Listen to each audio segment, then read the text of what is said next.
Good morning, good afternoon, good evening, everyone. Welcome to another amazingly anticipated episode of REDFELLAS. What a good endo of the week we've had.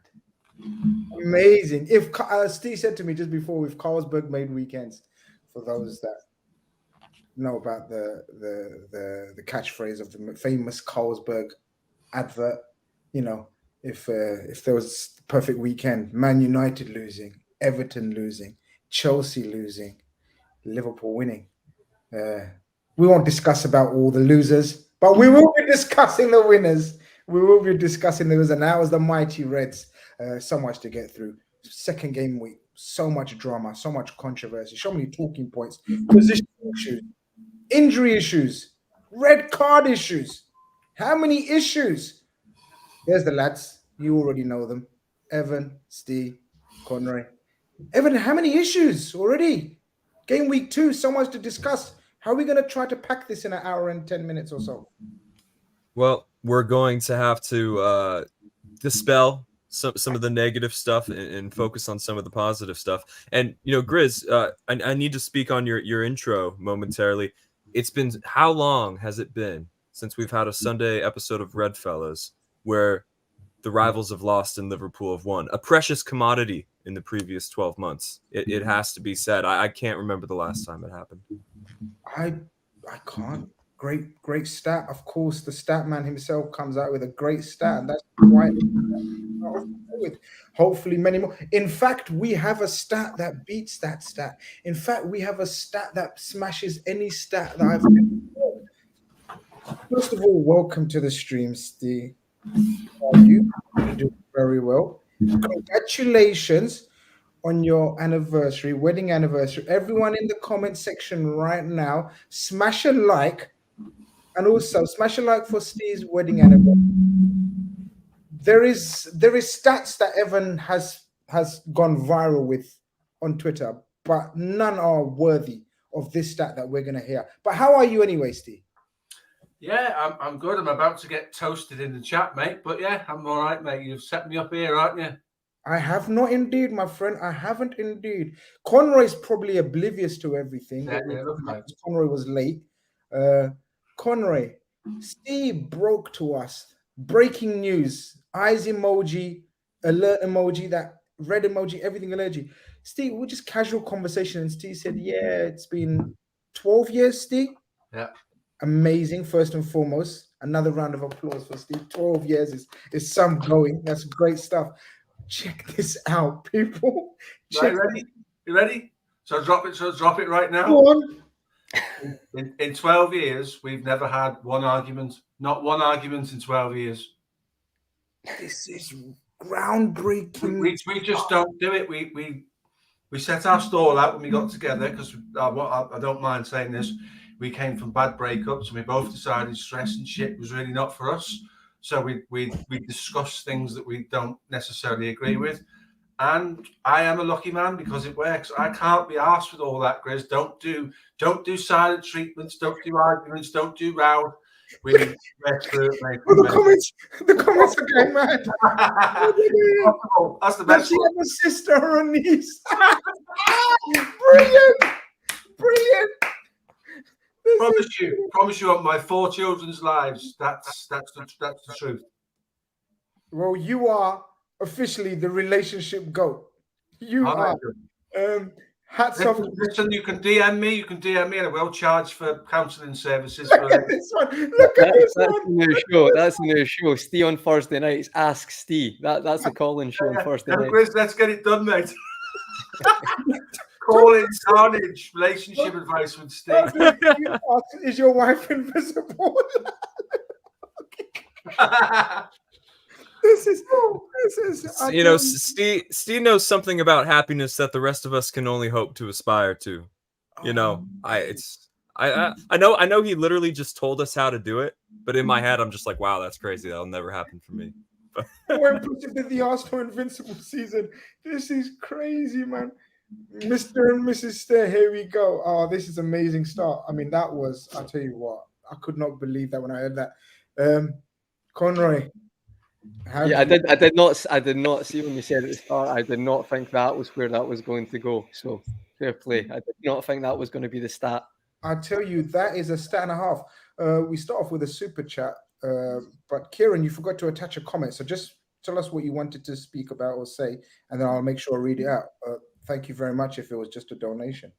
Dinesh, member of the channel, says, "Evening, Grizz and everyone. Hope you enjoyed the weekend. We certainly did." And of course, Ben's in the chat. He says, "John Henry won this weekend." Yeah, so many things to get through.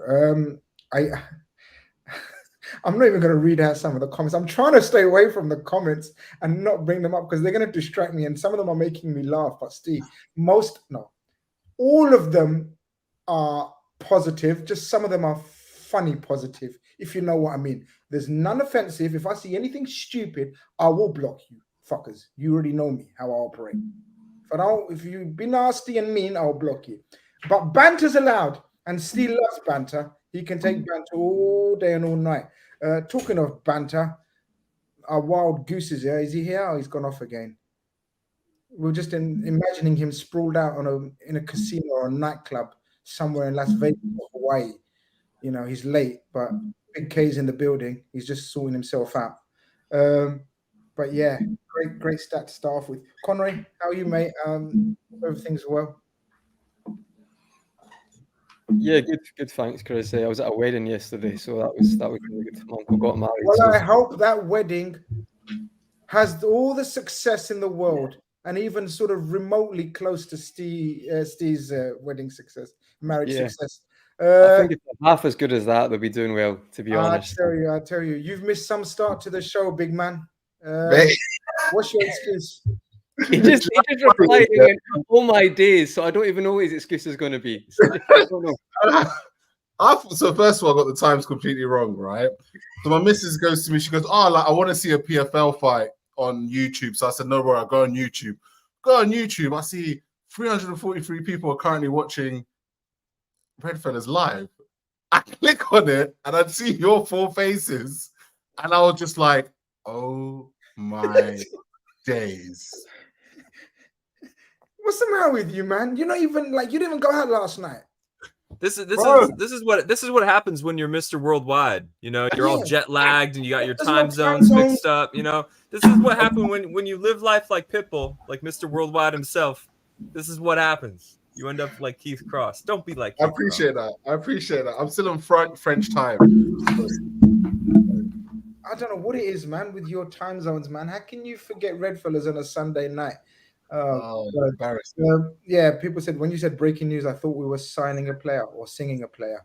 If we sign a player, trust me, I'll sing, mate. I'll start singing. I'll start singing for you. Keith, you're a comedian. People are asking. You know, no, he's not. He's just a funny guy. He's mad. Guys, Liverpool start their home campaign with in the end, what turned out to be a comfortable victory. Evan, I want to ask the question straight off the bat. Is this what we're, while I mute, Steve, your microphone, something, but I might, in the background, every time you touch something. Evan, I come to you first and I ask the very simple and basic question. Should we get used to this Liverpool for the remainder of the season? Is this the Liverpool that we're going to watch week in, week out? Well, hopefully not, because the Liverpool we got accustomed to watching week in, week out last season was also a team that loved to needlessly shoot themselves in the foot inside 10 minutes, which is exactly what Liverpool did. Twice, the Bournemouth had an offside goal. And then 60 seconds later, we handed them a high XG opportunity on a plate. So hopefully not, Grizz, because against the better teams in the league, all due respect to Bournemouth and the way that they've managed to carve out a stint as regulars in the Premier League, against the better teams, you're going to be punished. And, it's going to be 2-0 to the other team before your great players can do what Luis Diaz did and claw your way back into the game. So, no, Grizz, it's not sustainable. It's not what Liverpool should aspire to. However, outside of that first 15 minutes, I'm sure we're going to get into it. There are plenty of positives to take away from yesterday's game. There is absolutely, but it's it's a roller coaster of emotions watching Liverpool, isn't it, right now, Conroy? Especially, well, we just don't know what we're going to get at the moment. Is that down to just usual rustiness? Every team is the same pretty much throughout the league. Is it because on the back of a very, very poor season last season and we're still trying to find our feet? Has preseason not been up to standard? What is it? Or is it just let everything settle down and you saw enough to be positive? Yeah, I think for me, it's like we said last week, it is only the second game. And I think because I know we made the signing during the week, but I think when the transfer window officially closes, we'll have a better reflection of where we are. And I think, again, playing McAllister in the position it wasn't initially bought for as well, he can do a job there. I still don't think, and playing Gakpo in midfield due to that as well, you're not going to see what our starting 11 will be throughout the season. So for me, I'm still going to hang fire on that. I will say this, though, is Evan's point about last season. It was such a similar trait last year where we started games very slowly, gave chances away at ease. So that is a concern. But I think when we actually get that first 11 that we know who's going to start a lot of the time, I'll feel more comfortable. And obviously, Endo coming in, I think that'll be initially for depth. But it looks like when we get, what as Evan always says, not putting square pegs in round holes. When we do that, I think I'll judge my final analysis on that, because I think right now we're still in a position where it's like just get through these games, keep us close enough, keep us not on a bad run, and then when we get the players in, we'll have our starting lineup to kick on with. So that's where I am at right now. I think yesterday it was just about getting the result by hook or by crook, but I do think we're going to talk about the positives going forward. So I think I'm okay with that now. I think in the next couple of weeks have a final judgment on that. The one thing I would say is, though, we mentioned last week about our pressing. So that's something I think in the next couple of weeks, once we do have that gel team, that is the one thing you want to see. How much work has Klopp done and how much has the coaching staff done during the summer? So I think we'll get a better view of that in the next couple of weeks. We have viewers in from South Africa. We have viewers in from Malaysia, USA, Australia. We appreciate your love. We appreciate your support. Thank you very much. That's why I always say tuning in from wherever you are in the world, whether you're watching it live or on the playback. We appreciate your support. Thank you. Over 500 of you guys in here. Let's smash that like button, subscribe if you haven't. On the road to 35K very, very, very soon. Steve, it was vital in order for it to be viewed as a good start to the window that we won after the draw at Chelsea. Because if we didn't win after the draw at Chelsea, it would have been construed as a very poor results and some knives may have been out. But this kind of hopefully settles us down. And as Conroy says, it was vital we won. Yeah, I agree. And when we get onto it later, it showcased what we have done in the summer in terms of where the improvements are and where the positives are that Evan speaks about. You're right, but I think you can also look at these and take them in isolation and look at one's Chelsea away, which is irrespective of where Chelsea are at. It's never an easy place to go. It never has been for Liverpool. And the other one is with all due respect to the weekend's opposition, one at home we would be expected to win. So I think you're right. I think if we hadn't got the win against Bournemouth at the weekend, then there are questions. Heads would have fell off. People would have gone off at the deep end. So yeah, it was a must-win situation. And for the first 10 minutes, I'm thinking, have we not learned anything from last season at all? Can't do that. As both the guys have already said, if you do that against the better teams, it'll be beyond you before you get a chance to rectify it. So, look, it's a game you should expect to win. We've got aspirations of challenging for, at the very least, top four. If you don't win those games, you don't get top four, and our fan base would have absolutely seen it that way. Keith, I guess the lineup, most people, not most people. I thought last week's lineup, the one we played at Chelsea, I thought was perfect for this week's lineup. But I anticipated a couple of changes. Was you surprised that there wasn't any changes? Because I thought last week's lineup should have been a little bit more conservative, maybe away to Chelsea in the opening day. But But home to Bournemouth is where you go all out attack and play Gakpo as an attacking 8 with Szoboszlai, blah, blah, blah. The team that was chosen. Did you anticipate changes or was you like, no, we're going to play the same team? No, I didn't anticipate changes, but I think this will be the last time for a while we'll see this 11. Interesting. Interesting. My opinion is there wasn't changes because there wasn't the personnel really to make the changes that Klopp actually would have wanted.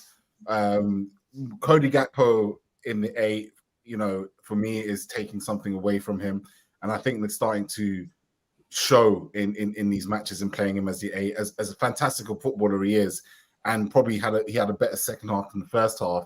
I'm not too sure how much longer this experiment is going to last and how happy he is to be in this experiment for too much longer, because I feel it takes something away from him. So that for me, his position and the way we play that 8, I reckon could be sacrificed for Bajcetic or Thiago going into the game against Newcastle next week. So I wasn't surprised that this was the 11 that went out, but I would be very, very surprised if Klopp sticks with it at the moment.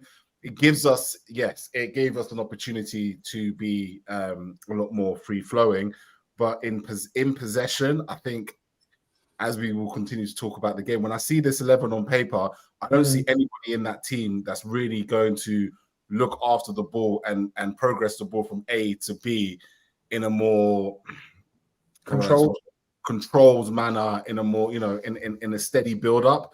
It just has too many players in that side, from the defenders onward. They just want it. They just want to find that ball. Like they're pressing R1 triangle in FIFA, and they are looking for that straight lob, boom, through ball, and they're not messing about. And it's so funny because it was always a debate over the years online. I remember we'd always talk about like Henderson sideways passes. Everybody talks about it a lot online. Sideways passes. Declan Rice passes sideways. Jordan Henderson passes sideways. Gini Wijnaldum. Yeah, Gini Wijnaldum passes sideways. We want more of a player that's going to like break the lines. And while they are great to have, don't get me wrong, and McAllister and the like. Now we've got too many. Now we've got Lair. We've got from exactly. We're completely outbalanced. So yeah, looking at this 11, I think yes, for Bournemouth you can get away with it, but I don't think we'll see it again. There's many reasons to like this stream. A, because of these great red fellas, they're all amazing. B, Liverpool won, and C, as You Never Walk Alone, Isaiah says, he says, hit the like if you agree. $1 billion spent and Chelsea aren't even the best team in London. I mean, if that's not a reason to smash that like button, I don't know what is. But Evan, he talks about hectic start from us, and this is the kind of lineup that you anticipate to blow teams away. If we get talking about the start of the game, we very nearly get blown away ourselves. It could, and maybe, it could or should have been 2-0 up in the first 5 minutes. What did you see? What was going on? Is there a reason why that happened? To be honest, there wasn't anything systematically at fault with their 2 early chances, one being a goal, one being an offside goal, and one being an allowed goal. Again, I don't like to seek individuals because as we've sat here and analyzed all of Liverpool's problems from last season, I still think it's mostly systematic things that have gone wrong and caused confidence to plummet. But inside the first 10 minutes, there was 2 individuals who were just not on it, and that was Trent Alexander-Arnold and Alisson Becker. It feels so cruel to poke Alisson Becker with the you played like shit stick. I know what you mean, but I'm ready to go. But he was shocking inside 10 minutes. He nearly got charged down. He comes for a ball for the offside goal when he really shouldn't have. Admittedly, Trent doesn't do well by sort of just bringing it down into the path of Anthony, I think it was. But Alisson has no reason to come for that ball. There's no reason for him to be out there. And on a different day, Anthony isn't a yard offsides, and he makes it 1-0. And then Trent, who admittedly I would say was 50-50 sort of at fault with Alisson for their offsides goal, is way too lax in possession, way too casual. My friend, you have your back to goal, and we're trying to play out from the back because we're that sort of team. We have the technique and the players to do it. Your body language needs to show that you could get robbed at any moment. But Trent is receiving the ball far too casually. His touch is far too casual. He had a moment like that in Chelsea's half in game week 1. I think we remember he kind of just gives a lazy 1-2 pass with Salah, and then Chelsea have a counterattack that they create a chance from. That's just nowhere near good enough, my friend. And it's so cruel because Andy Robertson and Virgil van Dijk, I thought, dealt with the situation pretty well. I thought they doused the fire pretty well. I'm pretty sure Robertson even has a successful duel. It just bounces right back into the path of Semenyo, who slots it in.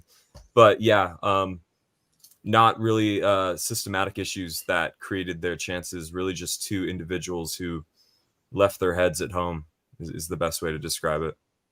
Conroy, I couldn't agree more. I mean, Alisson is Alisson. You know, it's weird even having a go at him. And we know later on he redeems himself with 2 outstanding saves, especially the second one, low to his left. Outstanding saves. But like you started off the show by saying better teams will capitalize and there won't be a way back. You know, that indecision or whatever you want to call it, lackadaisical, brain dead moments from both of them. Ev's right, not just one player. You know, you could see normally Virgil's in there as well with brain dead slow starts, but you could see Virgil was very, very angry, and rightly so.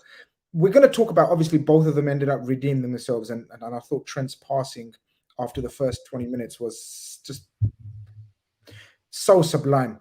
But it brings back the conversation, and maybe we can start it off straight away. I wasn't going to go into this conversation, but Keith put it up in one of the talking points. And this is to all of you. Is that an example of the discussion around Trent permanently playing in midfield and how different it is receiving the ball with your back to goal, etc., etc., etc.? Yeah, well, I think if I'll just go first on that, Grizz. I feel like that was always going to be the case because you can't just flip a switch and suddenly know all there is to know about being a central midfielder or a deep lying playmaker there. So it was always going to be cases where you would see lack of experience in that area, and hopefully, as Evan said, between the Chelsea game and especially that one yesterday, you'll learn from that. Again, I think it's still early to say, you know, just like let's pack our tools up and just throw the toolbox away. That's it. I feel like you still, again, if you have Endo coming in, another DM coming in, however you want to do that, I feel like there's still room to improve in that position, especially because he's so gifted when it comes to the attacking and the passing side. I feel like there's such a instrument to utilize there that for us in an attacking sense that I feel like it's not done yet. You have to still give it a bit more time for me anyway. But again, I think as I said when the first rumours that to try him in midfield, it's very different when you're at the byline and if you make a mistake, you can slide in last minute or hit it out for a throw in, and you've not got anyone right up the back of you constantly. You've not got counter pressing by opposition teams to that extent where it's like, well, out wide, yes, you can concede a goal, but if you do it on the edge of your D or just a bit further there, they're basically one pass from a goal, as you saw yesterday.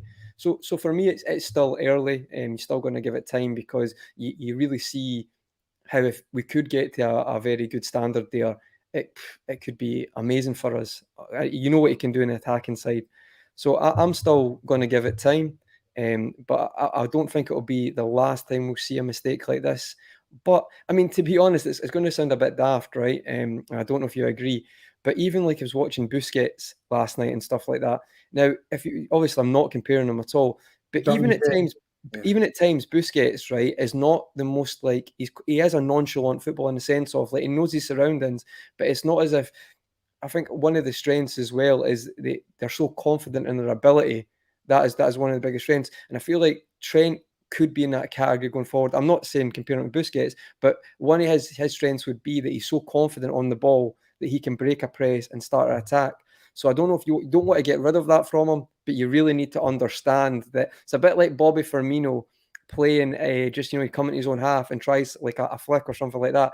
There's certain things you can't do in certain areas of the pitch because if it goes wrong, it's nearly a guaranteed goal. So for me, I still think we'll have to give it time. But I know we're going to mention later about Szoboszlai as well, and if that changes anything towards it, but that's my feelings on it at the moment. Saeed is in the building. Don't know why, like shameless, like sort your team's life out. Newcastle next week, we will be there. Don't know why we're playing them. Don't know why you're going to be there. You want to be watching your team, mate. You don't want to be at Newcastle. Steve, I guess if you want to touch upon the Trent situation, was that an example of how different it is? Any blame attached to Virgil for pinging that ball in? Not from me. I'm just putting it out there. I don't know. Evan says it's not a setup situation. Was that an example of a setup situation being wrong? I don't know. What caused that start and that first goal was a comedy of errors, wasn't it? A disaster. You're on mute. You're on mute. You muted me. He isn't relaxed when the ball comes to him. You've got to be relaxed to take the pace off that ball. So it is fizzed at him, but some footballers like that because they can manipulate the ball. I think the issue with what we're seeing at the moment is there's a slight trust issue in the sense that he's not playing alongside a specific central defensive midfielder or a six, as we like to call it. And we know that McAllister, whilst he can do it, only ever did it in a double pivot. And it's with Brighton. And it's very different asking Trent to play in a double pivot than becoming the sixth man ahead of the defence to complicate the numbers and give the opposition something to think about. So he's playing more like an orthodox double pivot when he's in midfield. And that doesn't work for him. We don't like seeing him getting the ball facing his own centre-backs and with his back towards everything that's going on behind him. We don't see the best of Kevin De Bruyne by giving him the ball in that situation either. You give him the ball in an area where he wants it, where he can use it, where he can hurt people. And we're not seeing that with Trent at the moment. The inclusion of a genuine defensive midfielder that sees the danger and plays to make sure they see the danger is very different to a guy that still wants to break lines. And that's what McAllister's job will be for Liverpool going forward. So I think it's a little bit of a personnel issue at the moment. I know we'll get onto Szoboszlai. I've got some thoughts about that in a bit, about his role in the team. But I think I agree with Conroy. It's certainly not the last time we'll see this. It certainly won't be the last time we'll see a mistake. But I don't think we can read too much into it right now because it's an issue that's being driven by personnel. McAllister's got the fact that it's not working for Gakpo as a left-sided 8 to think about because he's got to cover that side more than Trent would. He's not a central defensive midfielder to play on his own with a fullback stepping in to become a midfielder. I think we're losing a bit from Gakpo, we're losing a bit from McAllister, and we're losing a bit from Trent at the moment. And those three reasons are why we're not starting games well, and those are the reasons why we're still conceding chances for me. Keith, I come to you last on this topic. Actually, no, Evan hasn't had a say on the Trent situation. But you started this in the chat. You wanted to speak upon it. And I want to elaborate or give it some context because you think Trent, you actually begged the question, is this experiment or call it what you want over because now that we have McAllister in that team to play that line-breaking passes and, of course, Thiago coming back as well? Or have I said the wrong things? Is that what you meant? So more on Dominic Szoboszlai actually, in terms of obviously playing on that side of the pitch. Look, I'm not the biggest fan of Trent in this inverted position this season, and I'll tell you why. I felt that last season you had your Jordan Hendersons, your Naby Keita's, James Milner's kind of playing in that central midfield position where we needed Trent to be more inverted, to be more creative with the passing, to be better with the distribution than his aforementioned players were. Right. They weren't as creative. They weren't as good at breaking the lines. And actually, it gave us a new dynamic in terms of our ability to break teams down from that position. This season, I don't think it's needed. For example, in that position, Trent receives the ball deep. Personally, I would rather trust Szoboszlai and McAllister, even though Szoboszlai is more of a forward-thinking player as it stands, until we have the more controller, DM-type players that play. I would have rather Szoboszlai be picking up the ball in central areas where he's more comfortable in doing so because he's done it in these positions as opposed to Trent. Trent has proven sorry to say, beyond reasonable doubt, the reason why he never played midfield in the first place.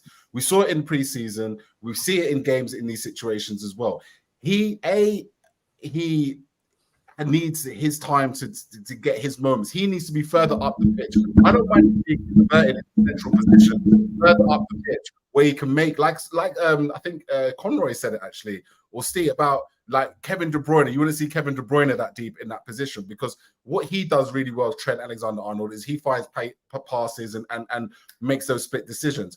But when he's this deep and he starts aggressively inverted in the build-up play at the start, a couple of things happen. First of all, he's prone to losing the ball. He does not have the dog in him, right? I compare him to Kyle Walker.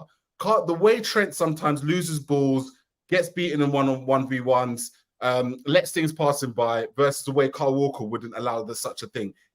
Trent is not always aggressive enough in the second ball situations, which makes it a problem, particularly when a mistake happens.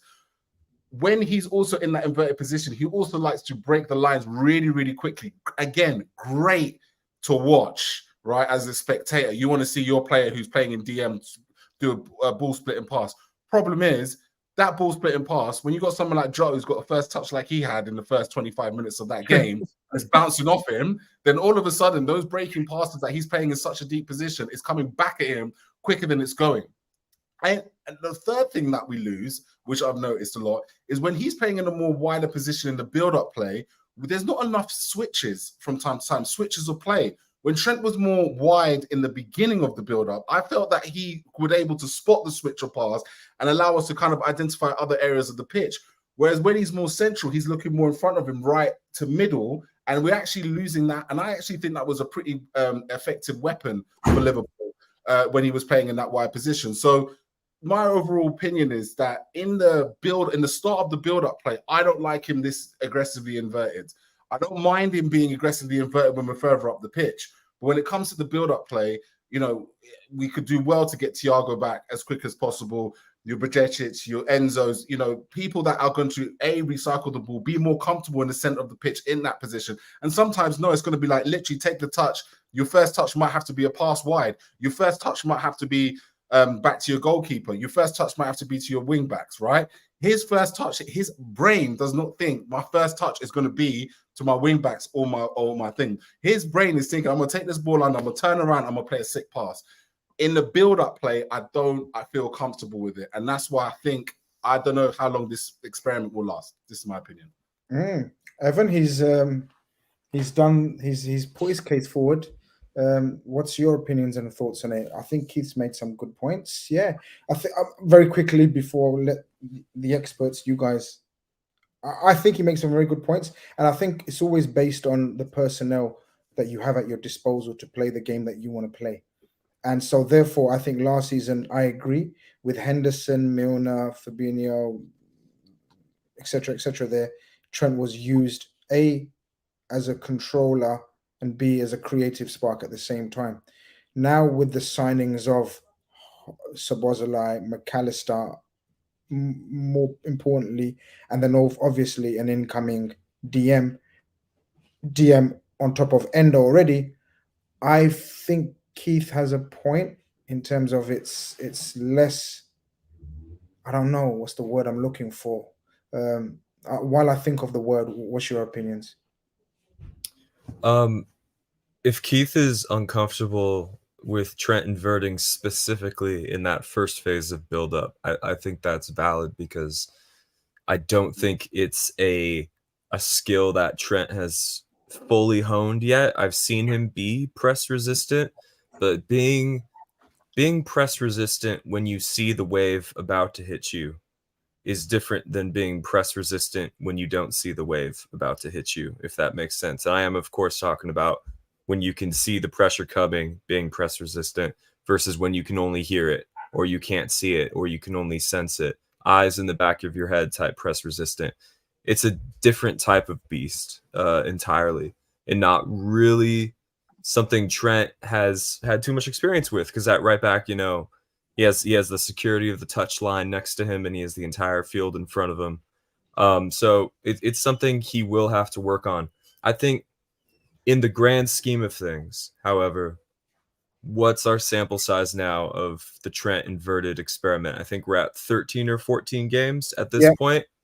I would say 90% of the time it's worked out. It did not work out in that one specific moment where, you know, I've already ripped into him for it, so I don't need to do it again. It didn't work out in that one moment, but I would say in terms of the benefits of what we had from Trent inverting further down the pitch, the benefits were obviously there. Liverpool created 4.85 xG. It's a monstrous number. It's an absolutely monstrous number. And having someone like Trent inverted helps with that. The other thing I would say to Keith, and I'm not necessarily saying this to say that I disagree with him, but I would say most of the impotence behind putting Trent inverted in that first phase is to help with the buildup. It is to help us be less vertical, less direct. And you can see the benefits of Liverpool attacking more centrally because of it. In that moment, it was bad. It did not work. Trent showed his inexperience when receiving the ball in that position with his back to goal. I 100% agree. But that is sort of the point, is what I'm trying to say. Because at right back, when Trent was an out-and-out right back, he would invert in the final third anyways. This is now just more focused on inverting in the first phase. So it's something he has to work on if it's going to continue, and he will get better at it. He will. But it's something that he absolutely has to work on.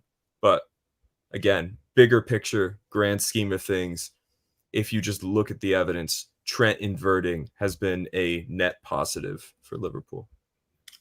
I don't know if Keith wants to come back on that, and Conroy wants to have his say as well, but just very quickly, he will get better, right? And so will Klopp get better at coaching it. And so will the players around get better at sort of adjusting to it.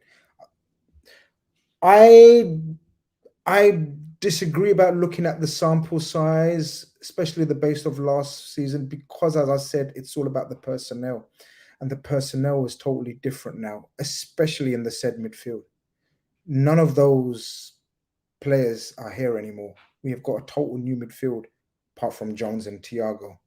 Well, that would sorry to come in again, Grizz, but that would sort of strengthen my argument, because you said we've upgraded in these positions. We've got Allister, we've got Szoboszlai, who absolutely ran the game yesterday.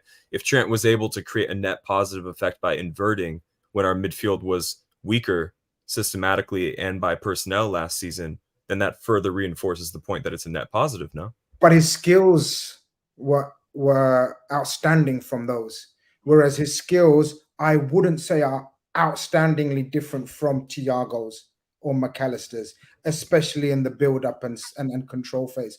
That's the point I'm trying to make anyway, because if you put Thiago alongside a commanding DM, if you put McAllister alongside a commanding DM, I think they are capable of playing the passes, breaking the lines Trent has. But the opposing view to that, and it's an open discussion, would be, yeah, but it's the extra man that we're using from fullback that is the key to the extra body in midfield. Do you get it? So I'm countering my own argument, which means that it's intriguing, right, Conroy? No, I think so. But I think it's actually a really good discussion. I think fair play to Keith for bringing it up earlier on the chat. I think what I will say, and I'm kind of siding with Evan more, is I think we have to remember how stale we were last season. Like at points, the build-up and in general, we didn't know. Teams were like beating us in transition, but on top of that, our attack and like me and Cav, who's not here tonight, but patterns of play just in general, we looked starved of ideas. So that I've not forgot about that, and I do remember the difference it made with Trent being inverted there. I do get that point of, well, if you maybe just have a back four and have McAllister and Thiago, or sorry, McAllister and a DM doing that. But I just think for the moment, you've seen some games where his playmaking ability in that position can just absolutely destroy teams. You look at Leeds last season, there's other games I can't remember off the top of my head, but you can see how much damage he can cause. So I just feel like we have to give it a bit more time. You've seen the success of inverted fullbacks. Look at Arsenal last season. I mean, it's maybe not even like Man City, John Stones. To be fair, by the time everyone else does inverted fullbacks, he'll have John Stones playing as a number 8. by that point. But what I mean is, it's like it does seem to be the trend, and I think you can see from both parties. I understand Keith's what was the word I was going to say? I understand Keith's like not sure it'll work out. I can't remember the word for that. Completely gone. But I think we have to give it more time, because I just think the risk for doing it worth the reward we could possibly get is worth giving a longer period. Because I do remember how starved we were last season, and I think we became stagnant at the 4-3-3, or the way we were operating that. And I just think we have to give us a bit more time.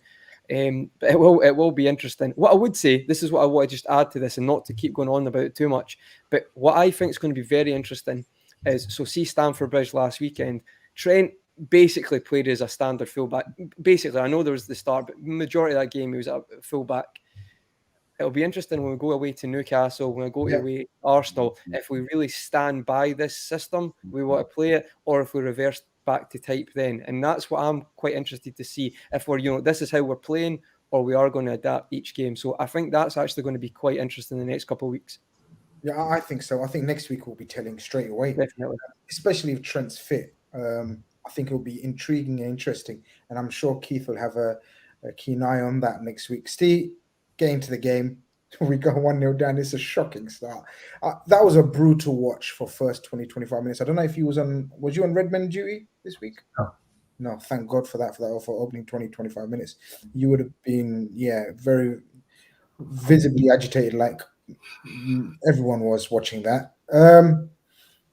But we keep going. We have the personnel on the pitch to cause issues for any team. We know that. And we claw our way back in. I was never uncomfortable. I didn't ever think we're going to lose the game at any stage. Did you?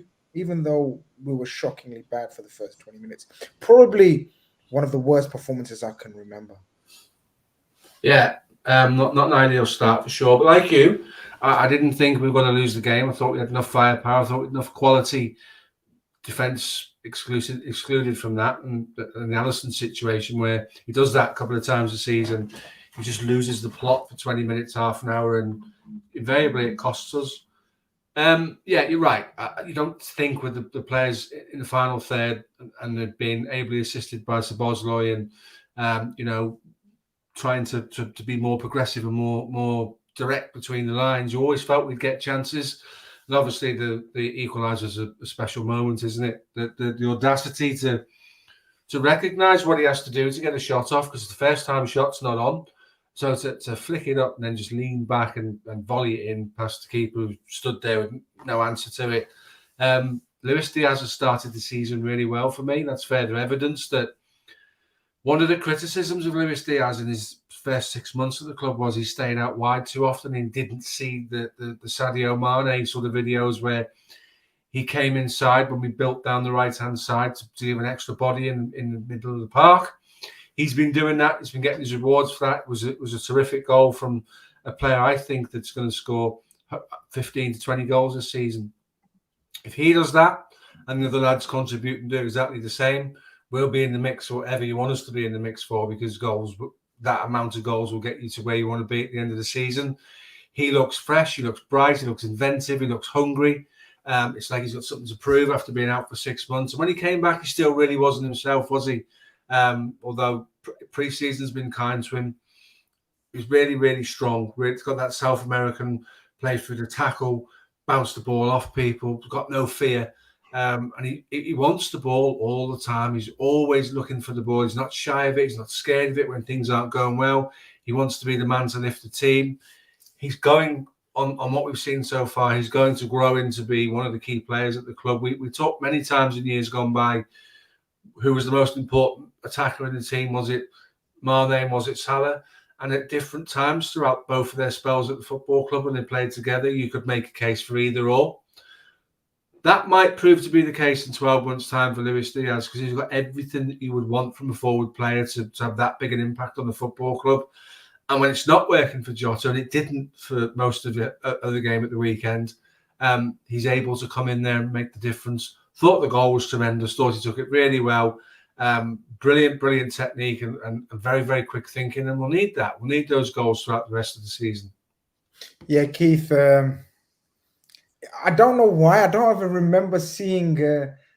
Or no, I do remember actually seeing. But that goal reminded me a lot of things that Paolo Di Canio used to do. It may be beyond someone's or some people's years. Like, what the hell, Paolo Di Canio? Like, that was, when was that and how was that? But Paolo Di Canio was a very footballer that thought on his feet, if you know what I mean. Of course, I could use the Bobby Firmino example of recent times, but Paolo Di Canio, he's had that mad factor about him, and Diaz has got that. When I say mad factor, Bobby would do things of genius nature, but Bobby would do it at his pace, slowly, and still get away with it. Luis Diaz does things very quickly, fast, and equally as effective, if not more. Steve's right. There was a bit of pressure from certain quarters about his output, about his efficiency, because he's always compared to Sadio Mane, because he was the successor to Sadio Mane. And how often have we said, not everyone can be compared to legends? This guy has started off like he means business and wants to be compared to Sadio Mane and stepping up, because I think you was one of the ones that wanted to see more. Absolutely, I wanted to see more. And you have to give huge respect where respect's due.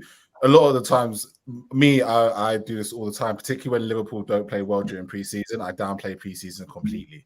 Right? Everyone's like, oh, it's preseason, will you lose? I'm like, nah, it doesn't matter. Preseason doesn't matter. It's always been my line.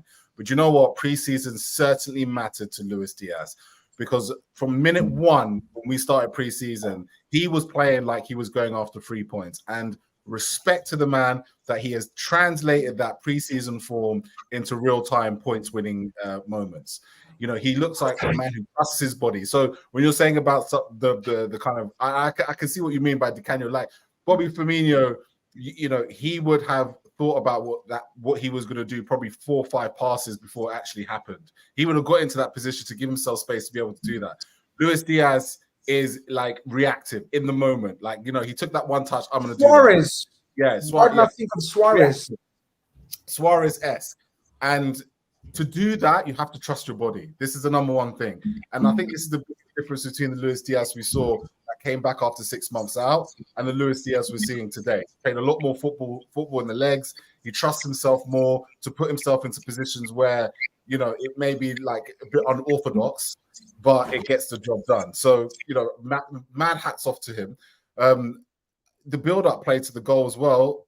We got to take a look at that, because ultimately, again, this ball starts from Khanage, who's playing again, covering up on Trent's position. Now, here's where I suppose the inverted wing-back positioning helps. Maybe not necessarily where Trent was, because Trent did play the pass to Dom from the wide, but Khanage was much more wider, and he plays that pass to McAllister, that similar type of pass. McAllister takes one ball straight to Trent. Trent plays a lovely ball over the top to Dom. But McAllister being in that position, again, is an argument to suggest that, you know, that's where we'd rather have McAllister in those positions. And once we get that DM, those controllers, McAllister taking up those positions further up the pitch is going to do absolute wonders to our build-up, because we're so quick, we're so innovative.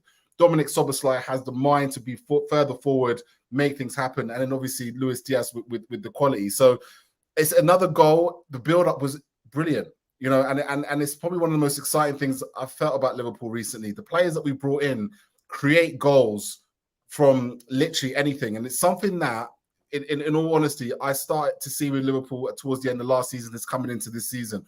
We are building up patterns of play that are taking teams by surprise. Yes, it was a moment of brilliance, but to get to that position in the first place was also some great combination play. So, yeah, I've got to also give my hats up to the build-up play to that, because it just bodes well that Liverpool at any given time, any given moment this season can strike you. And the fact that all 3 of our forwards have already scored goals with 2 matches in should be a big warning sign to the rest of the Premier League.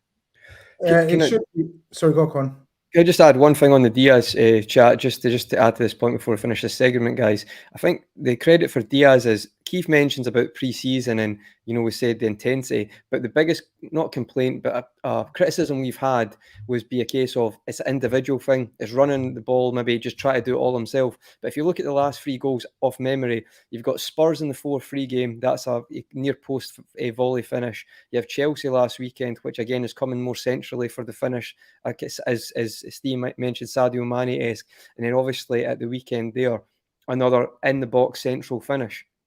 So you can see that off the field, Klopp and the coaching staff have really focused that side of his game as well. So it's not as if he's just, giving everything for the badge, but running down blind alleyways. It is part of the collective. So I think that's what I've been really impressed as well, because if he's not in that position, it's a fantastic finish, but he doesn't give himself the opportunity. If he's out wide left and he's not really working and gelling with his teammates, he doesn't get that chance. And it's going to be very, very, very interesting. Maybe not just thinking of yesterday's performance with Jota, but we've discussed, the front three. Now, if Endo comes in and Gakpo gets pushed back into the front three discussion, it's going to be very interesting next week to see the front three who starts. But again, I think it'd be very hard to drop Diaz. But that's for another show. But it's going to be interesting.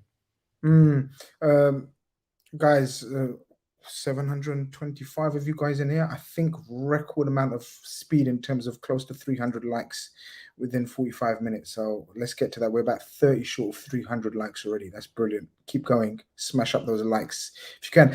Ev, we can't not talk about him anymore. Sorry, I said that all wrong.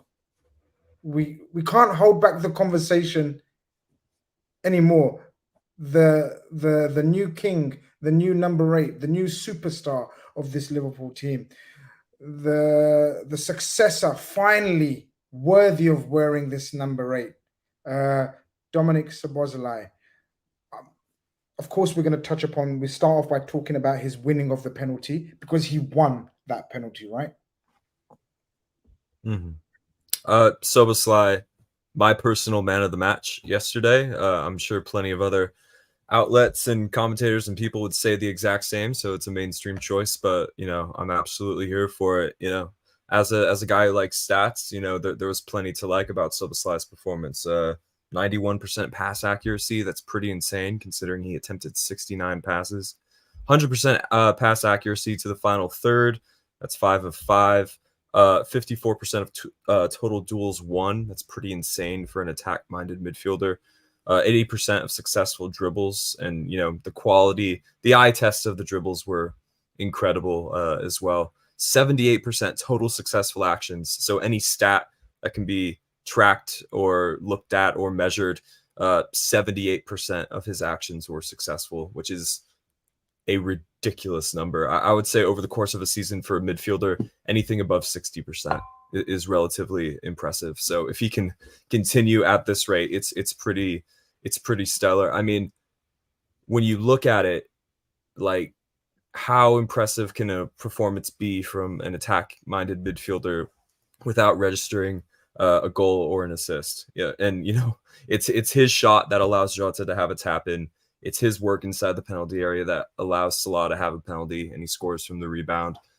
I think we're looking at someone whose floor of what he expects to achieve numerically for Liverpool this season should be double digits in assists and goals. And he is very unlucky not to get one of his own in either category. I was blown away, not just at how pretty he makes everything look, but the engine. He is just insane. And the omens were there, guys. I mean, the lactate test, people were blown away. There's that great clip of Trent when they were doing the lactate test where one of the analysts tells him what Szoboszlai's score was, and he's just like in disbelief looking at this guy he only met a few hours ago, and he's like, wow, really? Just blew me out of the water. And Szoboszlai is blowing me out of the water. It just seemed like such a natural fit when we signed him, and I thought he might have been understandably playing within himself for most of preseason, trying to follow instructions before he grabs the game by the scruff of the neck, in the way we saw him do against Chelsea a few times, and in the way he did for most of the game against Bournemouth. They just could not live with him. He was running an absolute clinic out there. And there's plenty of candidates for man of the match. So although it seemed clear to me to give it to Dominic Szoboszlai, you easily could give it to Luis Diaz. You easily could give it to Virgil van Dijk, who won all 13 of his defensive duels yesterday. Virgil van Dijk won 100%. Hold that one. We're going to come to him. Yeah. Yeah, but you could have given it to anybody, is what I'm saying. There's at least 3 or 4 solid candidates, but Dominic Szoboszlai, man of the match performance, the assists and the goals are coming. Conroy, was it a penalty? A. B. Then we get on to the next controversial talking point. Maybe not, but it's a talking point, and that's what we're here for. Talk on talking points. So Szoboszlai wins the penalty. Up steps our penalty taker, our record goal scorer, the greatest right winger in Premier League history. I just hate him on penalties, though. I honestly do. He's everything to Liverpool. He is the king. He will go down as, by the time he's finished, as the greatest player Liverpool has ever produced, I think, when he's finished. I just don't want him to take any more penalties, Conroy. I'm sorry. Go on, let's argue and fight. Yeah. Okay. You might say otherwise. First thing, it's not a penalty. It's not a penalty. Not a penalty. Ooh, controversial people. It's time for a poll in the chat. Go on, I'm going to do a poll. Now, bear in mind, I've only seen, I can only really see 2 angles of it. I've not seen the angle from the other side, but I've looked at it quite a few times before I'm on tonight, and yeah, for me, it's not a penalty. It's contact doesn't mean a penalty, and it's significant contact to deem a foul, and that's not a foul for me. So again, I think we've got a bit lucky with that one. I actually thought VR would ask them to look at that, but yeah, I think they said it was, the high bar, and that's why it wasn't the case. But for me, that's not a penalty. It is a contact sport at the end of the day. So all contact doesn't equal a foul, and that's just my opinion. Each to their own.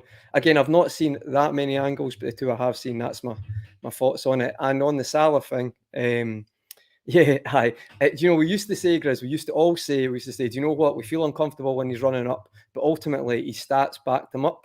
But I think that's he's missed 3 of the last 5 now. So you can maybe see there's a bit of a pattern commencing. I think if Milner had that when he was taking them, he would have got taken off them. But Milner was that composed that he only missed 1 against Southampton at Anfield. So because that's happening now, and you've got quite a calibre of candidates, you've got Szoboszlai who wins it, who is a very good set piece taker as well. You've got Trent. Through the many penalty shootouts we had last year, you see there is other people who could step up. So for me, I think it might need to ask the question now. I'm all for. I've always been for. If your goalkeeper's your best penalty kick taker, if your centre back, your best penalty kick taker takes penalties, not your top goal scorer, not because it's like saying Salah's good at free kicks. Salah's terrible at free kicks, shouldn't be anywhere near them. Set pieces doesn't equal top goal scorers. It's never ever been that way. So for me, I wouldn't mind Szoboszlai or Trent taking them from now on. That's just McAllister as well. I forgot about McAllister. I just think it's like, do you know what got me with that one is he's hit it down the middle a lot of times and he's never really been sussed out. But to be fair to Neto, I thought it was a really, really good save, like in the sense of that smacked at him, and the keeper's quite unlucky, I feel actually. So that's my take on it. But I was kind of on the fence after our last conversation. I think what was the last miss? It was Arsenal at Anfield when it was 2-1. He hits that one wide just after missing against Bournemouth the week before. So I wouldn't be against someone else taking the next few penalties, because I think there's been enough misses now to warrant that conversation. Maybe Neto just has his number.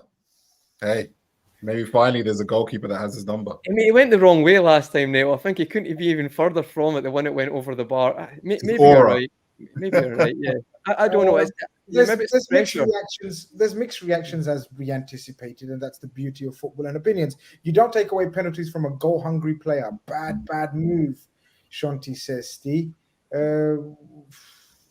Is it a bad move if we were to do that? Firstly, isn't it funny how we all see football differently? That's a stonewall penalty, that is. When he chops the ball away from the defender and he hangs a lazy leg in there. Yes, the theatrical go down draws your eyes away from the incident itself. That's a lazy challenge from a defender. There's no argument from any of their players at all whatsoever. No, that's a But telling thing. that doesn't matter though, Steve. It's you looking at stuff and giving an answer. Like Stonewall, by mate. saying that. Stonewall penalties. So was all Well, Saturday it night. Only the poll decide. Stonewall. We're not allowed to If decide I'm that, so- disagreeing, it can't be Stonewall then, because that's two people who haven't got a equal decision. So Let's it can't be see what the poll says. Only the I poll reckon decide. Stonewall means 100%, but it is a penalty. In my opinion, it's a penalty. Okay, and I've got no problem with Conroy saying in his opinion it's not a penalty, but I think the right decision was given. I think there is a danger of taking penalties off Salah because I've often wondered if there's a little bit of preciousness about him and he buys into who and what he is. You take the penalties away from him, you run the risk of upsetting him. And if you run the risk of upsetting him, you run the risk of making him unhappy. And a happy Salah is a much more productive Salah. That's just my opinion on it. That said, I don't think he should be taking the penalties. I just worry. That's a really good point that was put in the chat.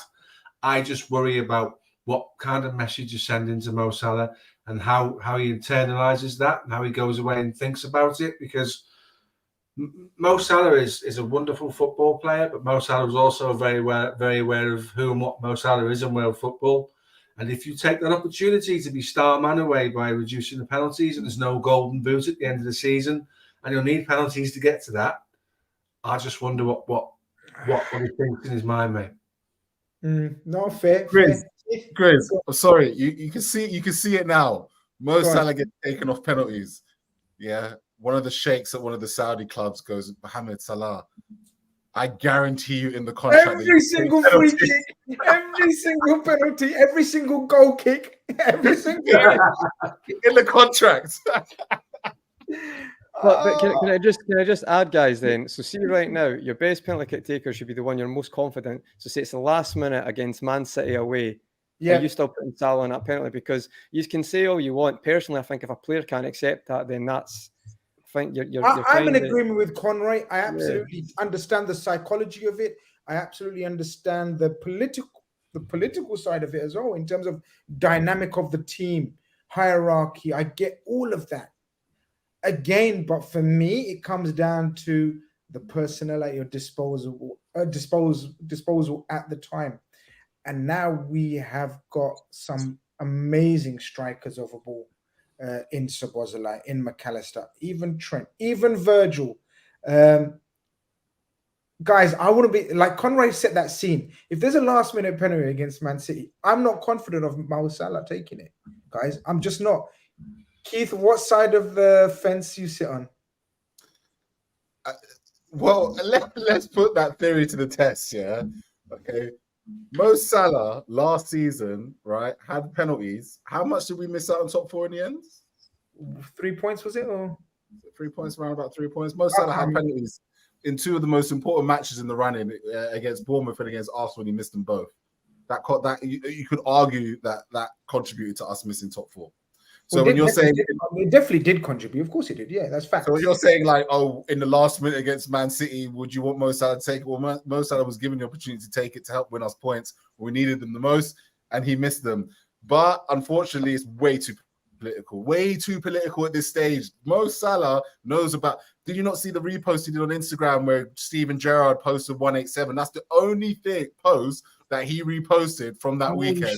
With Steven Gerrard saying 187 with the star to suggest that he's now past Steven Gerrard 187. That's all he posted. They post no celebration on the win.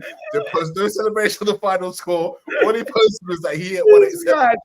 Right? So he is so self-aware. His goal bonus must be crazy in his contract. And the argument is pretty simple. You will not win a goal. I'd love in the chat which player has ever won the golden boot without a non-penalty taker. Oh, that's a great question. So until Mo leaves the club, it will not happen. Suarez didn't take penalties. Suarez didn't take penalties and he won golden boot. Oh, amazing. Wow. And played 8 less games and one golden boot with Gerrard taking penalties. Sensational. He's a freak. Absolute freak. It's mental. Evan, you're the last red fella that has a say on this particular segment. For me, this sort of falls under the how real life differs from Football Manager, because in Football Manager I have 2 world-class players in every position, but that ignores the intangibles of real life and how things actually work and how you create squad harmony and cultivate happiness. In Football Manager, someone misses 3 of their last 6 penalties for the club, they get taken off of penalties by myself. But again, that ignores the intangibles and real life effects of how things actually work and dynamics and harmony and all of those things. So yeah, I think maybe half the panel would have taken Mo Salah off penalties temporarily until maybe he got his form back or his confidence from the spot. But again, this ignores things that we have no knowledge of, such as how to keep the best winger in the world happy. How to keep the squad happy. How do you allow Mo Salah to hit the financial benchmarks that you put in his contract in good faith to keep him here? So it goes a lot deeper than just who's best at kicking the ball in the net from 12 yards. Unfortunately, if it was that simple, it would be that simple. I love football being a simple game. I'd say, get the hell out of here, Mo. You're not taking no fucking from me. But I just listen, guys. 2-1 up. Second half was a bit of a. We started off really well. We gained control of the second half. The second half was far more controlled, whether that was by instruction or Bournemouth were chasing them. I don't know. For whatever reason, there was more control in the second half until the referee decided a tapping of the ankles from 2 players. I'll start off with Keith on this. Tapping of the ankles of 2 players results in one of them being shown a red card. Is there any controversial opinion on this? Like Conrad said, it was a no penalty. Is there anyone saying that was a red card? For me, it's one of them situations where I think I think it goes deeper than this. Yeah, you cannot tell me that Jurgen Klopp has not partly to blame for certain decisions like this going against him, particularly when he's beefing referees left, right, and center, creating enemies within the ranks. Like at the end of the day, you kind of keep your friends close and your enemies closer, right? Well, you want him to suck up to referees and start being. I'm not saying suck up to referees. I'm just saying do like a Pep Guardiola, where he is just so sarcastic, but he never really sends shots. He never loses it. Yeah, he's just a he's a psychopath. I like that. He's plotted your murder scene 10 years from now. Pep will see you 10 years from now, and he might step on your foot by accident just for that penalty you gave away 10 years ago. We won't tell you. Klopp is emotional. And going back to Conroy's point about it was never a penalty, well, do you know what? Obviously, the rule book suggests that because it was clear and obvious, because it was contact and the ref gave the penalty, VAR couldn't overturn it. So obviously, VAR must be fuming now because obviously they've seen that and they're just like, right, Dom's just taking the mick out of us. And they've literally turned around and said, and once the ref has turned around and said he's going to give a red card for that, VAR are like, yeah, damn right. You ain't going to have the wool over our eyes twice. We're not going to protect you in that scenario. And of course, we're not going to disrupt your on-field decision. That challenge, right? You've seen that challenge. Like the PGML McAllister's actually, I don't know if I can say the F word, for not going in full blown and like going through that. He like kind of just does that kind of thing. McAllister doesn't even go with any intention to even hurt the ball. Never mind hurt the player. They both go in same angles. Neither of them are reckless. Neither of them. McAllister's other foot is not off the floor. He's not dived in. The ankle's tapped, right? They've both gone for it. They're both ankles tapped. Obviously, his studs have hit his, and it's away you go, right? The issue that I have with it is, it's not a case of, oh well, you know, I've seen those given. Because it's the other way around. PGMO have said that actually those kind of decisions, those 50-50 challenges you get booked for if you miss it, if you get in late. There was about 3 other scenarios that happened in 3 different games after that match where Premier League refs looked at it and either gave a booking or didn't give nothing at all. So as I said before, like I don't mean to be a conspiracy theorist, but always remember, you know, today you might shout at that lady down the road or that man down the road, yeah? And don't forget that he might remember that, and he might then spit in your coffee at Costa's when you're not looking. You are triggering the conspiracy. Following this, they will be tweeting this out. He is still in the plot with the conspiracy There's some theories. serious conspiracy theories there, man. I am also not a conspiracy theorist. I genuinely have no ill feeling towards any individual ref. I think they're all sort of just Rubbish. generally incompetent, like all equally below the required standard for the Premier League. I could not. That is one of the worst calls I can remember seeing. One of the worst red cards I can remember seeing. I was already kind of upset that the blatant sustained tug of Jota's shirt in the box in the first half did not even warrant a VAR check. Admittedly, we got what you could classify as a soft pen in our favor, so I'm remembering that. I'm not trying to be a hypocrite, but that the combination of that not going to VAR, or VAR looking at it and deciding they didn't want to look at it anymore, and the combination of a clear, like not a red card at all, not even resulting in it being overturned. I thought that was one of the most poor VAR performances I can remember seeing in a while. And just on the subject of VAR, I've been a VAR advocate, both on this show for coming up on 2 years at this point, both on this show, on the timeline. I've been a VAR advocate. I've been, listen, it's going to be crap for a while, but eventually we're going to figure it out. We're going to streamline it. I don't care anymore. I've seen enough evidence. I do not like the direction that VAR has gone in. Even when it bails us out, I still think in the back of my mind, just watching the sport as a neutral, as someone enjoying the game, I'm thinking this is kind of crap. Nobody asked for this. This is the price that we're paying to get millimeter correct offside calls is too steep. I think at this point, since its introduction, I think VAR is now clearly a net negative on the game. That's just how I'm feeling right now. Surprise, Conroy, you are not allowed to comment on the refereeing decisions and the performance. No, can I just add this one, Chris? Conroy, you're a lobbyist for the PGMOL. You can't. It's a conflict of interest. Seriously, just let me say this, right? See, for this one, right? I am in agreement. I think it's a yellow card all day. It's not like it's not a yellow card. It is the yellow card. You shouldn't challenge like that, but you see them all the time. So for me, I think it's a mixture, because you don't want re-refereeing, because when VR first came in, that was the biggest complaint. So let's not have short memories. That was one of the biggest complaints. It's taken too long. But in this case, I think it is just to say, is it Thomas Bramwell? Just go and check the monitor and have a look again, because what you've seen in that split second is not what's happened. And it's a yellow card. And I think it's that simple. I agree. I think you have to go there. It's not a red card. And I agree. I just think it's not a good one. I would say this though, on the point about VAR. The reason VAR in the morning. No. the reason we've got VAR is because pundits used to complain, fans, the amount of hatred was because in a split-second decision, humans are going to make mistakes. And I'm not saying it needs to improve. Of course it does. But ultimately, we made our bed, and we're going to stay in it now. It's not going to go back. It's never going to go back. And when you're scrutinising every aspect of the game, so it's offside by a millimetre. But when you you're scrutinising every decision, you have to be like that. You can't just say, let some offsides go. Some things have to be like that. And I agree, it's got to get better. I will say you need to give time this season, though, because they are trying to be more transparent than they've ever been before. Like other leagues, you've seen France have got a good example of it, but it's like they're trying. So I would say if they follow through what they've said they're going to do, like release tapes when they want from like decisions and like that, demote and promote refs, I do think it will get better.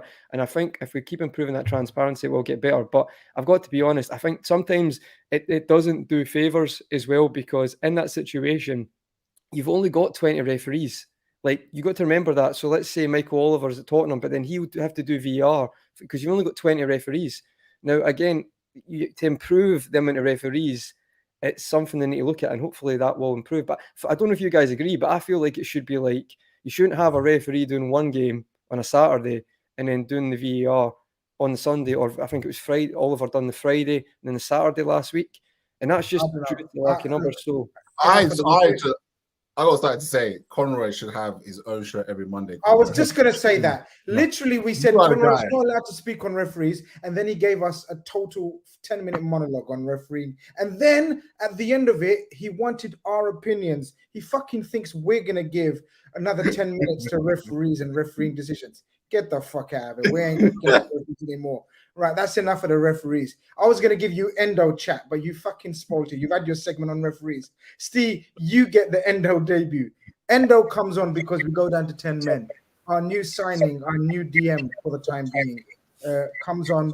Thoughts on his performance, thoughts on the way we managed the final 30 minutes or so? Interesting, because his first touch, he got flattened and the ball was taken off him, and he jumped up the arms out to the referee, and it was like, welcome to the Premier League. This is a little bit more physical than what you're used to. He settled down well. He did what he's supposed to do, did what it said on the tin. He was sort of very economical with the ball. His positional sense was really good. It changed us a little bit because we had a proper defensive-minded midfielder in there. And all of us have been saying for a couple of weeks now, when we get one, it will change the way that we go about things. What I would say with the red card is that from that moment on, Szoboszlai just took a total grip on the game. Absolutely said, I'm your man. This is a 22-year-old guy that's playing his first game at Anfield. Insane. He ran the show. Yeah, he decided at that point, that's my cue to turn up in the right back position, win ball at the right back position, get out of there, and then go down the touchline and beat two of them. Yeah, absolutely ghosted past people. It's interesting that he's shown us enough for me to not worry about where the cover is on the right-hand side if Trent steps into midfield, because 2 or 3 times he was back there winning the ball. And he's not smashing it into the stand. And he's not playing any. He's being very clever with it because he can travel with the ball. He's really got really good balance. He's quicker than he looks. That's the biggest positive for me, in the sense that you need players that sometimes in adversity are going to step up and give you that little bit extra. And you can see why he's an international captain, because he's a leader, because he does it by what he does rather than by what he says. So amazing that he did that. And I thought for once we managed the game really quite well. The changes always hurt us when we make the 5 substitutions. Just because we've got 5 subs, I don't always think we need to use the 5 subs. But try telling our boss that, because he campaigned for it for a reason. I think when we make all these changes, you see Joe Gomez coming on and you think, just hold it together, Joe, just hold it together. And they're not what you want to see necessarily, but I get why he does it, because we've got games coming thick and fast, and we've got our next game is a particularly difficult one. I think for the first time in a couple of months in terms of the league games, we had some savvy and we managed to manage the game out, and that's pleasing to see. The third goal knocks the stuffing out of them, we know that, but the man going off, they didn't redouble their efforts and think, okay, we can get at Liverpool. We never allowed them to. So, and a lot of that is down to the performance of Virgil van Dijk as well, which we sort of alluded to before. We've said before, or I've said before a number of times, sort your midfield out. You sort some of Virgil van Dijk's problems out. And in controlling the game with Szoboszlai and other players like that we've seen during the game, Virgil van Dijk can concentrate a little bit more about what his role is rather than trying to be everything. And Evan's stat about the number of duels won is absolutely ridiculous. He didn't fall off a cliff. He didn't become a bad footballer overnight. He became a footballer that had to play on the stretch because of everything that was going on in front of him. He is still the best centre back in when he's on it in Wales football for me. I don't think there's a question in that. I'm going to let Evan carry on the Virgil van Dijk, and if he wants to, Robertson's praise, because I thought both of them were outstanding in this game. Andrew Rhodes says, great show so far. It's like a threat. Great show so far, guys. It could turn to shit, people. Before it turns to shit, smash up that like button. That's what Andrew Rhodes is suggesting. Ev, yeah, I thought Virgil van Dijk was his best performance, I'd say. And I thought Robertson, after the criticism he's received, was imperious as well. But whoever you want to choose to speak on, those two, or if not both. Definitely both. Robertson defensively was back to his best. Yes. Nothing fantastic in the final third, but effective. Functional in the final third. But defensively, I thought he was incredible. Just didn't really allow anything to happen. Thought he was incredibly unlucky for the first goal because he actually wins the tackle, but it's just one of those where like the ball bounces off 2 feet after he wins the tackle and just falls right to Semenyo. I thought that was pretty unlucky. He nearly put out the fire by himself. Van Dijk, 13 of 13 aerial and defensive duels won. He attempted one offensive duel, lost that one, but again, he's the center back. Who cares about offensive duels? He won the duels that mattered. That is superhuman stuff. That is Virgil van Dijk circa 2019 stuff. Like Steve says, did not become a bad player overnight. That's not how it works. Liverpool fell off massively. He was recovering from an injury. In 21-22 when he came back, took him a few months to get going, but after that, he was basically flawless. He fell to the common level of the team. He fell to the common denominator last season, but then again, who did not? But he was absolutely insane. Just on the team's defensive performance, real quick, it's great. Individuals, fantastic. But the team, I thought it was a much improved performance. Apart from the first 10 minutes, we were all over Bournemouth. And we were suffocating them. And there's one stat that particularly stands out to me. It's just called passes per defensive action, which is how many passes we allow Bournemouth to complete before we successfully perform a defensive action on them. Our average last season was 9.45 across all 4 competitions. We allowed teams on average to complete 9.5 passes before we successfully engaged them through a press, through a tackle, through a 50-50, whatever you want to call it. Against Bournemouth, we nearly slashed that number in half. It was 5.9.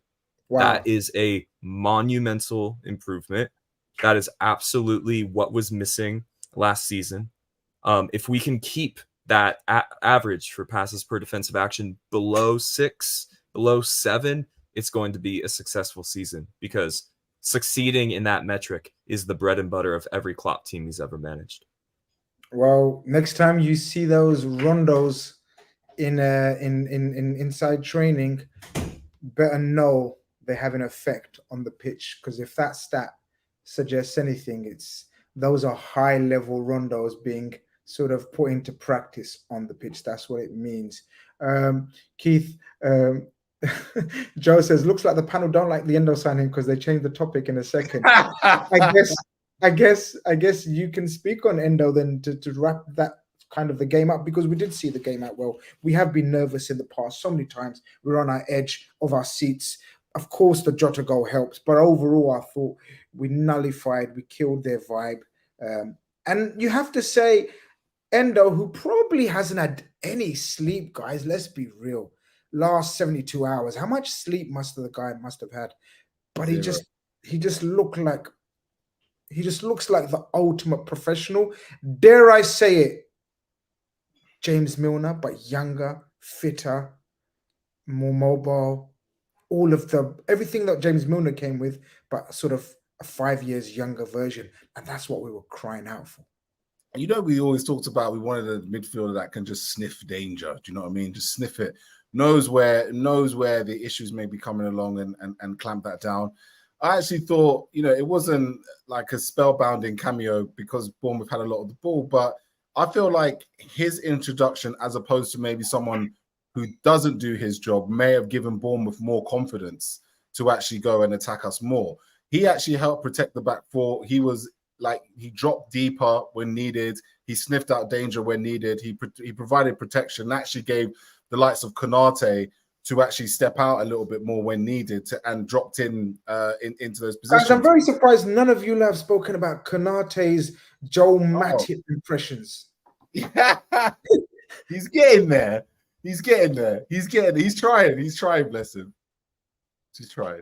But I think Endo, I think for what he done, I thought what he brought to the table, he's going to be a great addition to the side. Now, my question is going to be how impactful he's going to be from the start of the game, or is he going to be more of an impact sub right? When you want to close a game out, do you bring Endo on for the last 20 minutes, half an hour when you're 1-0, 2-0 up to close out the game?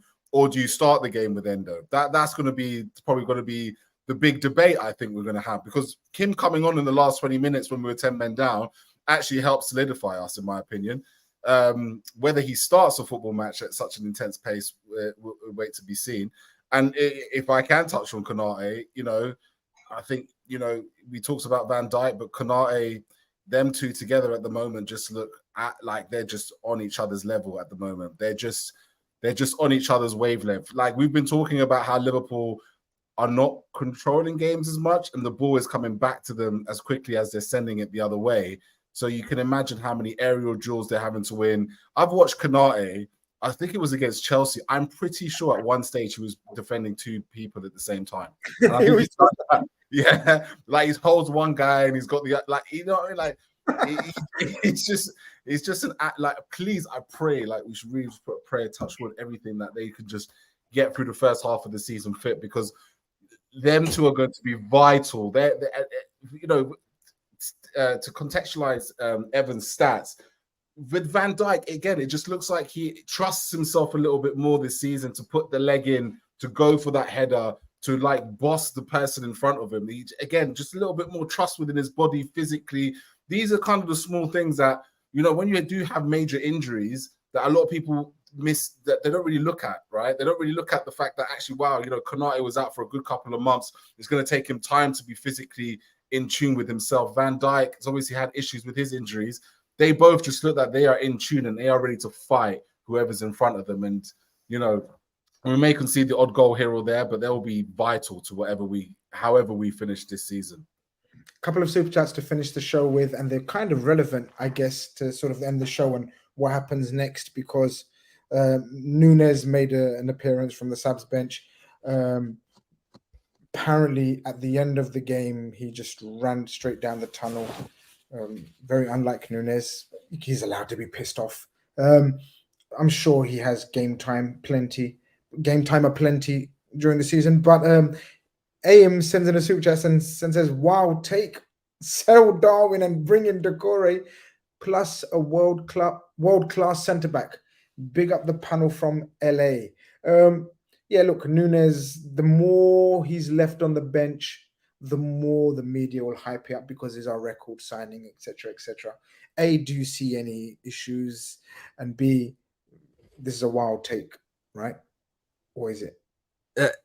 Yeah, that is a wild take. This is what happens when you let Americans voice their opinions. Don't say that, man. Don't say that, man. I'm just kidding. Love from California. California Liverpool fans, stand up. Here's the thing. Here's the thing. Two out of these 3 points are wonderful. Bring in Doucouré. Bring in a center back. Absolutely. I'm right there with you, my friend. Love from California. All jokes aside, though, I'm not ready to give up on Darwin at this point, because I think should we become that hyper-functional, consistent, world-class team again, you could see Darwin scoring 35 goals a season for this Liverpool team. Like, just imagine dropping Darwin Nunez in his current form into 18-19 Liverpool, into 19-20 Liverpool. I mean, crap, even 21-22 Liverpool. 21-22 Liverpool statistically is our most fluid attacking team ever. So if we ever sort our own problems out and we reach that level of just functional consistency in 90-minute spells, then absolutely Darwin Nunez will be a success. It's just a matter of, can we get there for him? So, yeah. Fair enough. Notice, USA on USA slander is allowed. Nobody else is allowed to slander anyone else like that. Conray, this one's for you. Looking at the teams, thank you very much, Philippe, our resident Newcastle fan. He says, looking at the teams around you, surely a DM comes in. One DM like Doucouré turns LFC into a certain top 3 side. Imagine no DM comes in, though. Yikes. Big up, lads. Well, I guess a bit of a mute point, because we have got a DM. It's just not the DM that we thought, or the name, maybe, whatever. But thoughts on the super chat? I think it's a really good point. I think, going, we've obviously got Endo in, but I think, as Philippe H says, if we don't get a DM that, let's say, a game changer, but you mentioned Doucouré, someone who can really come in and add and give us that control and protection, then let's say we don't get anyone on from now on, it'd be a lot to put on the shoulders at Endo, and it'd be a bit of a gamble. So I completely agree with that. And I do think as well, if you look along the league today, as we mentioned at the start, United lost yesterday, Spurs are looking good. You had Chelsea lost to West Ham, and obviously City beat Newcastle, who finished in the top four last season. There is. It's only the second week, so I'm not going to be reactionary. But if we do get our act together, there may be other future results for the teams around us that could allow us to kick on this season. Not necessarily in a title charge, but to have a much better season and solidify that Champions League place. So I feel like it's vital we do that. And I think it's very interesting that neutrals see that as well, because all jokes aside, it's that glaringly obvious that you don't have to be in the heartbeat of Liverpool fans to realise this is what we need. Oh yeah. Well-known So many of my rival clubs fans, my mates, are like, they might sort of give the banter and the large talk on social media platforms, but internally they're saying, yo, if you had got, for example, a Moises Caicedo, we're scared. Like, you guys are so close to being back, you know, but it's vital. Guys, it's time we wrap up. We can speak forever for Liverpool, especially on topics that are sort of surrounding Liverpool at the moment. DM is needed this week, of course. Another crucial week in the transfer window world. You know, we must secure a DM and hopefully a centre back as well. Let's see what happens. And I know Conroy says it's early doors, and we've discussed it is early doors, of course, because factually it is early doors. But guys, next week Newcastle away is already a fucking huge game. It's a huge game. Slight injury doubts with Trent, but apparently it's nothing serious. It was impact. Hopefully some bruising that will sort itself out. The McAllister red card, we didn't get a chance to talk about should we appeal it. I think we should. I don't know how much that will help us, but we should.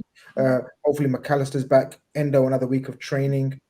It's all systems go, and we'll be here for all of that chat. I thank Evan, I thank Conroy, I thank Keith. Steve, sorry.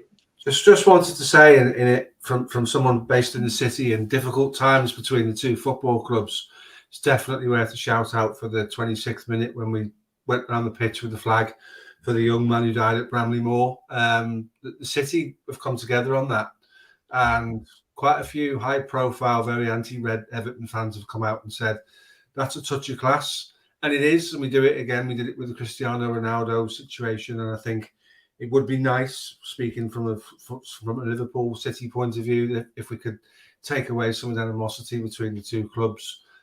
This shouldn't be the reason why we do it. But once again, Liverpool showed their class. Liverpool fans showed their class, and big up to the guys that organised that flag. Absolutely. You couldn't think of a more perfect time to end the show. You know, a classy gesture from a classy club. Let's stay classy. Thank you very much, guys. This has been Red Fellas on your Sunday night. Smash, like, subscribe, all of that business on your way out. And we will see you all very, very soon. Take care.